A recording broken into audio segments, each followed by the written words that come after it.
Just thought I'd do a little update on those pea shoots that were planted in here, and we've kept them all covered up since we sowed them a few days ago.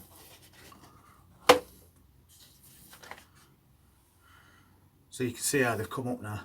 They're starting to get tall, but they're completely yellow. It's because they've not had any light, and that's how you're supposed to grow them. And what we need to do now is just leave the top off and let the sun get to them, so they'll start to grow more and they'll turn a really nice green. That's when you harvest them. So coming along quite nice. And you've probably seen this on a previous video, but that's the radish microgreens that we did as well. And as you can see, they're quite tall too,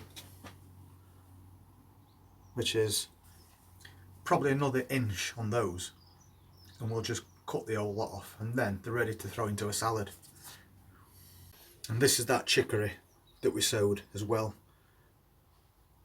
Not as tall as the other plants, but it is starting to come along as well. And then we did some cabbage.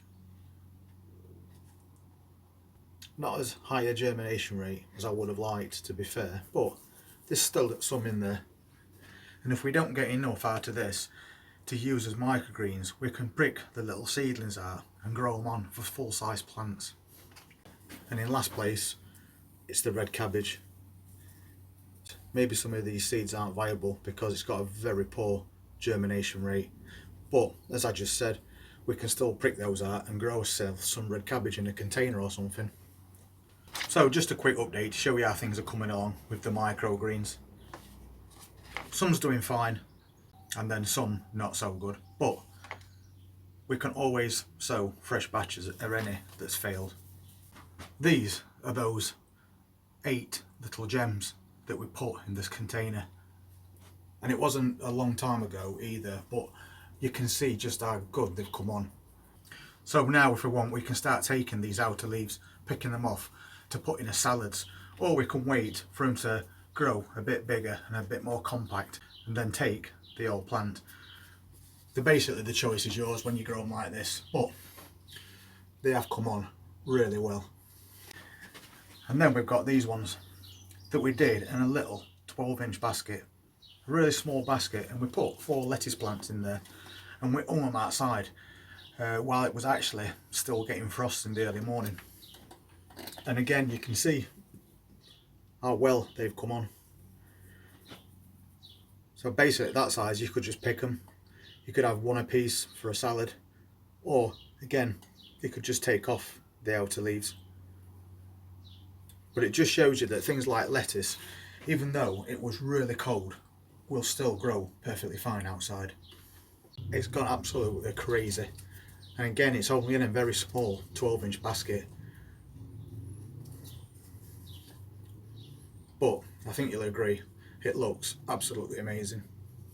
And since we potted these on, the outdoor cucumbers are starting to pick up a bit of pace as well. It's a bit early to put these out yet, even though they are outdoor ones, because if we get a frost, it'll still kill this plant. It's just more tolerant to drops in temperatures than a normal everyday cucumber, but it's not frost hardy. So we'll give this a little bit longer. Hopefully by then it'll be double size. So just a little update there on certain things that we've been testing out to see how they go. And I think the pea shoots are doing really well, and as are the radish. We've got a couple of bits and bobs that could have been a lot better, but as I've said, it doesn't stop us trying again. And when you're growing things like microgreens, they are a very fast turnaround. So if you want to carry on seeing the progress of the plants that we're trying out for the first time, and things that we have already got growing in the container garden, then just hit that subscribe button and press the notifications bell, and we'll see you on the next video. You all take care. Thank you.